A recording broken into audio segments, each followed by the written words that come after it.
போடுறா. மக்கள் எல்லாம் பாக்குறாங்க. இந்த பையனுக்கு எவ்வளவு பாசம். அருணுக்கு முன்னாடி ஓட்டு போட வரணும். என்னடா நடக்குதுங்க? அப்ப நான் வெளியே போயிட்டா யார் யார் என்ன பண்ணுவா டக்குன்னு சொல்றேன். அதெல்லாம் யாரும் வெளியே போக மாட்டோம் மச்சான். நான் தான் சொல்றேன்ல. போனா கேட்டுக்கலாம்ல ஒரு வாட்டி. போக மாட்டோம். ஒரு விஷயம் நான் சொல்றேன். இந்த வாரம் நம்ம ஒரு கேமும் ஆடல, இல்லைன்னா நம்ம ஒரு விஷயத்த எடுத்து இதுவுமே பண்ணல. இதுக்கு மேல வந்து வெளியில இருந்து ஒரு ஃபோர்ஸ் நம்மள வந்து தூக்கிட்டு போறோம். மக்கள்ன்ற ஒரு ஃபோர்ஸ், இவன் இருக்கட்டும் இல்லைன்னா வேணாம் இல்ல போதும், இது வந்து பேடு கூட நம்ம சொல்ல முடியாது. புரியுதா? அவங்களுக்கு அது எப்படி தெரியுதுன்னு நம்மளுக்கு இங்க இருக்கிறவங்களுக்கு ஓகே, வெளியில இருந்து பாக்குறவங்களுக்கு ஓகே ஃபைன். இதுக்கு மேல இவங்க கேம் ஆட போறாங்க, இவங்க இப்ப நான் என்னையே ஏத்துக்குவேன். ஏன் டிக்கெட் ஃபினாலே இருக்குல்ல, அதுல விளையாடணும்ல. இந்த வாரம் யோசிச்சு பாரு. ஜெஃப்ரி ஒரு சம பிளேயர், ஆப்வியஸ். நீ ஒரு பிளேயர், இவன் ஒரு ஸ்ட்ராங்கான ஆளு. ஜஸ்ட் திங்க் பண்ணி பாரு. சும்மா இதுக்கப்புறம் என்ன எல்லாரும் உட்கார்ந்து இருப்போம், என்ன யாரு மூஞ்சி நல்லா இருக்கும். நானும் ஒரு பர்சனல் அட்வைசர்டா. யாரு வெளில போறதுன்னு பத்தி பேச வரீங்களா அந்த இதுக்கு? அப்ப நீங்க பாட்டுக்கு பர்சனல் அட்வைசர்டா. டாக்டர் நெக்ஸ்ட் டைம் பார்க்க போனோம்னு வச்சுக்கோ. சரி உனக்கு பெயின் கம்மியா இருக்கோ அதிகமா இருக்கோ அது உனக்கு தெரியும். சரி எனக்கு ஒரு அளவுக்கு போதும் சார், நான் வந்து இப்போ கையை நான் வார்ம் அப் பண்ணலாமான்னு கேட்டுக்கோ. ஏன்னா நெக்ஸ்ட் வீக்கு உன்னோட லைஃப இது பண்ற வீக், புரியுதா? அது எப்படி இருக்கணும் நீ தான் முடிவு பண்ணணும்.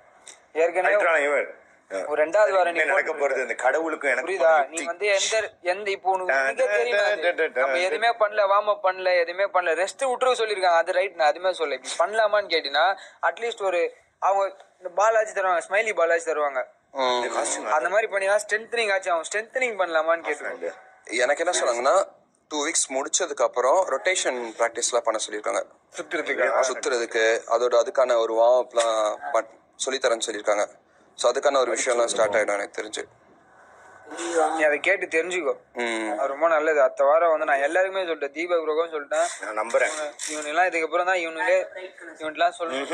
எல்லாரும் ஒரு ஒரு ஒரு இதில் வார்ம் அப் பண்ண ஆரம்பிக்கோங்க, புரியுதா? நீலாம் கொஞ்சம் சும்மா ஓடியே ரொம்ப நாள் ஆகுது. அந்த இதில் அப்போ தள்ளினு அப்படி ஓடினா முடியாதுப்பா. டிக்கெட்டு பின்னாலுக்கு ஓடுங்க, ப்ராக்டிஸ் பண்ணுறோங்க. இல்லை ஓடுற மாதிரியே பெருசாக இருக்காதுன்னு நினைக்கிறேன்.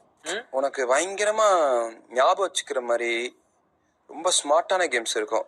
நீ எப்படி சொல்றியோ அந்த மாதிரி இங்க வைக்க மாட்டாங்கப்பா, அது வேற விஷயம். சவுண்ட் கேட்போம். சவுண்ட் டிடிஎஃப்க்கு என்ன மாதிரியான ஸ்ட்ராட்டஜிஸ் நான் யூஸ் பண்ணுவேன்னு கேக்குறியா? இல்லம்மா, நீ என்ன மாதிரியான கேம்லாம் வரும்னு கேக்குறேன். Lemon in the spoon, musical chair. அதை விட கடினமா இருக்கும். லெமன் இன் தி ஸ்பூனை விட லெமனுக்கு பதிலா ஆப்பிள் கூட நம்ம வைக்கலாம், அந்த மாதிரி கூட இருக்கலாம். Sorry sound. நீங்க இதுதான் உங்க ஸ்ட்ராட்டஜியா?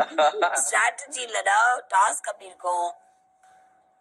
அவ்வளவு ஏதாவது யோசனை உனக்கு தெரிஞ்ச வரைக்குமோ இல்ல பார்த்த வரைக்குமோ? எனக்கு ஒருத்தவங்க சொன்னாங்கடா, இங்க பாரு இப்போ ஃபுல்லா ஒரு பாக்ஸ் எல்லாமே கலந்த மாதிரி இருக்கும்டா. என்னது?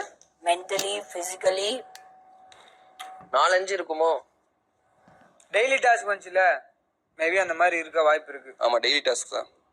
லாஸ்ட் சீசன் எப்படி இருந்துச்சுன்னு நான் சொல்றேன். லாஸ்ட் சீசன் வந்து போர்டு வச்சிருந்தாங்க, எல்லாரோட போட்டோ போட்டு போர்டு. ஒரு டாஸ்க் ஆடும்போது யார் யாரெல்லாம் அதுல வின் பண்றாங்களோ அவங்களோட போர்டுல பாயிண்ட்ஸ் ஏறிட்டே இருக்கும். அது ஸ்கோர் போர்டுமா? அதான் ஸ்கோர் போர்டு. சாரி, யார் கடைசியா அதிக ஸ்கோர் வச்சிருக்காங்களோ அவங்க வின். யா